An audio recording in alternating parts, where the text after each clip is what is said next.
Marami pong crypto fans ngayon ang umaasa na si XRP ay aakyat hanggang $1,000 sa susunod na bull run.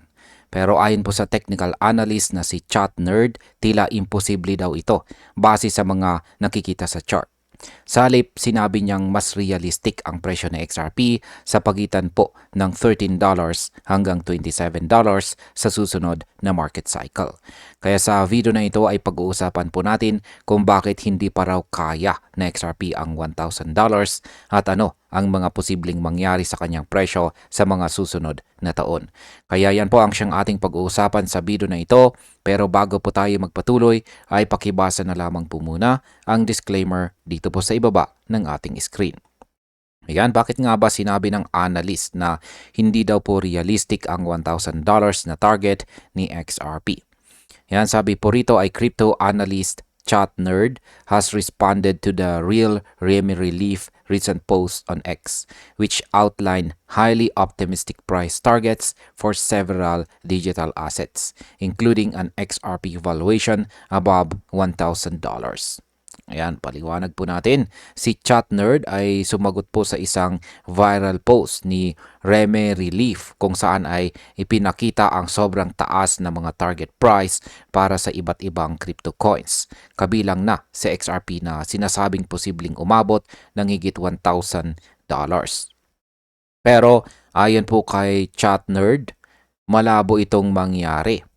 Ayan, malabo daw po itong mangyari dahil kahit sa susunod na cycle, walang sapat na technical signal na sumusuporta sa ganitong kalaking pagtaas. Ang ganito pong projection ay labis na optimistic at maaari pong magdulot ng maling pag-asa sa mga baguhang traders. Kaya ang market impact po dito ay ang mga sobrang taas na price targets ay madalas nagdudulot ng hype na maaari pong mag-udyok ng short-term pump, pero kapag hindi po ito natupad, mabilis din ang pagbagsak ng market sentiment. Ngayon ay ano naman po ang realistic target na XRP ayon kay Chart Nerd. Yan, sabi po rito ay Chat Nerd stated that such a level is highly unlikely within the next cycle, adding that a range between $13 and $27 appears far more realistic based on technical indicators. Yan, paliwanag natin yan. Ayon po kay Chat Nerd, mas kapanipaniwala raw ang range ni XRP sa pagitan po ng $13 hanggang $27. Base po ito sa technical indicators tulad ng Fibonacci extensions at historical resistance levels. Para sa kanya, kahit bullish po ang market, mahirap umabot ng $1,000 itong si XRP dahil limitado pa rin ang market capitalization at liquidity po nito. Ang ganito pong prediction ay mas tugma sa natural na galaw ng presyo at sa laki ng kanyang market base ngayon. Sa market impact, kapag naabot po ni XRP ang $27, posibleng maging top 3 crypto asset po siya ulit sa market cap. Kaya't marami pa ring posibleng upside kahit hindi po umabot ng $1,000. Sunod na tanong ay paano naman po nagsimula ang usapan tungkol sa $1,000 prediction.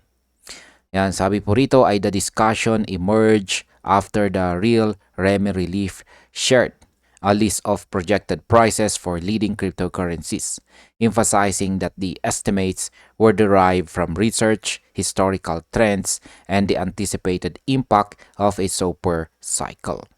Yan, nagsimula po ang usapan ng maglabas si The Real Remy Relief ng listahan ng mga inaasahang presyo ng mga top crypto coins. Ayan po, yung kanyang listahan. Ayon po sa kanya, ito daw ay base sa research, historical data at inaasahang epekto ng tinatawag na super cycle. Ipinakita po niya rito na si XRP ay maring lumampas ng $1,000 kasabay ng iba pang malalakas na coins tulad po na Solana, QNT at XLM. Para sa marami, exciting po itong marinig, pero para po sa mga analyst ay medyo malayo ito sa katotohanan. Ang market impact po dito ay ang ganitong hype ay pwede pong mag-trigger ng FOMO or fear of missing out. Kaya marami pong traders ang biglang bibili kahit wala pang malinaw na signal. at ito po ay pwedeng magresulta sa price volatility. Ngayon ay ano naman po ang babala ni The Real Remy Relief tungkol po sa sobrang kumpiyansa na ito. Yan, sabi po rito, while optimistic about future growth, the Real Remy Relief cautioned followers against overconfidence, referencing personal experience from a previous bull run where profit-taking was delayed in anticipation of higher prices. Yan. Bagamat positibo po itong si The Real Remy Relief sa kinabukasan ng XRP, nagbabala rin siya sa mga investors laban sa sobrang kumpiyansa. Yan, or overconfident. Ibinahagi po niya ang kanyang karanasan noong nakaraang bull run kung saan hindi po siya agad nag-take profit at tuloy naipit ng bumagsak ang presyo. Ipinayo po niyang huwag basta maghintay ng unrealistic targets at mas mabuting magbenta ng unti-unti habang tumataas ang presyo. Sa market impact, ang ganito pong paalala ay magandang guide para po sa atin bilang mga traders at investors dahil nakakatulong itong maiwasan ang panic or greed na madalas nagiging dahilan ng malaking pagkalugi.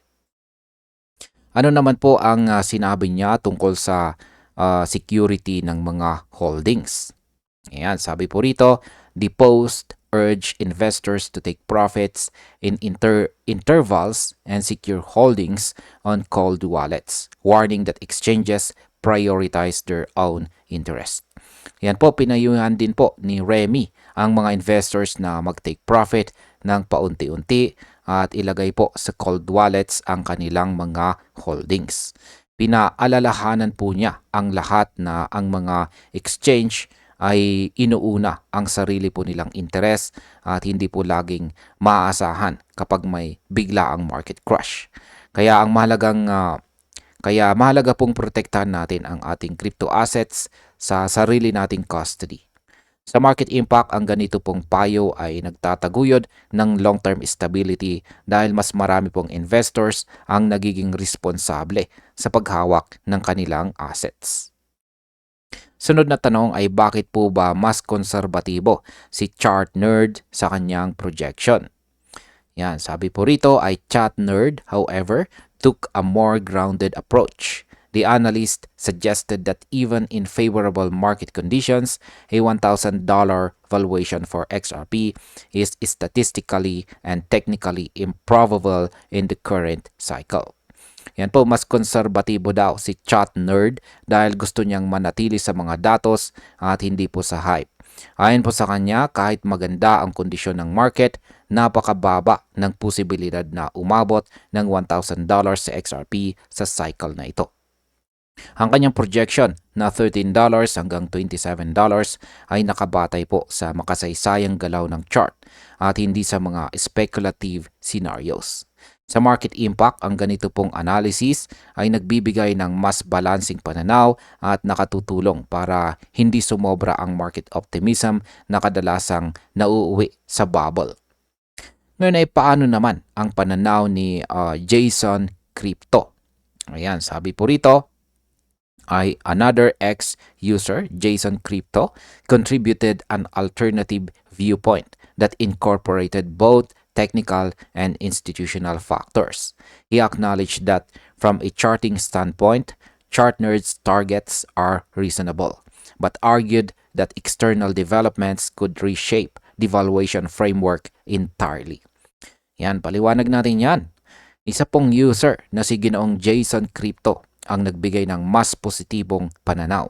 Ayon sa kanya, bagamat tama po itong si Chart Nerd sa technical side, may mga external factors daw tulad ng institutional adoption, ETF approvals at banking integration na maaring magpataas ng presyo ni XRP. Para sa kanya, kung mangyari ang mga ito, posibleng umabot si XRP sa pagitan ng $100 hanggang $1,000 bago po matapos ang taong 2026. Ang market impact po dito ay kapag pumasok ang malalaking institution, maaaring tumaas ng biglaan ang demand kay XRP at magdulot po ito ng bull run na mas mataas pa sa inaasahan ng technical charts. Bilang panghuling katanungan ay ano naman ang ipinapakita ng pagkakaibang pananaw ng mga analyst? Ayan. Sabi po rito ay the exchange reflects a clear split between two schools of thought in the crypto market. One grounded in chart-based technical authenticity and another built on the expectation of broad institutional utility and macro adoption. Yan, ipinapakita po ng debate na ito ang dalawang uri ng pananaw sa crypto market. Ang una ay ang mga traders na umaasa lamang sa technical charts, habang ang pangalawa ay naniniwala po sa lakas ng institutional adoption. Sa kaso po ng XRP, parehong may punto ang dalawang panig. Ang una ay tumitingin po sa kasalukuyang trend, samantalang ang isa naman ay tumitingin sa pangmatagalang posibilidad ng mass adoption. Kaya sa market impact, ang pagkakaibang ito ay nagpapakita na ang presyo ng XRP ay maari pong maglaro depende kung alin sa dalawang pananaw ang mananaig. Yan ay ang technical reality o ang institutional momentum. At bilang panghuli, ang aking opinion naman tungkol dito ay kung susuriin po natin ng maigi, parehong may bigat ang pananaw ni na Chat Nerd at Jason Crypto. Ang isa po ay nakatuon sa datos, habang ang isa ay naniniwala sa potensyal ng adoption. Bilang mga traders at investors, dapat po nating maintindihan na ang crypto market ay unpredictable. Oo, posible pong umangat si XRP hanggang $27 o higit pa. Pero ang $1,000 ay tila malayo pa sa ngayon. Ang pinakamainam ay magplano po tayo ng maayos na entry at exit strategy at huwag po nating hayaang madala tayo ng hype.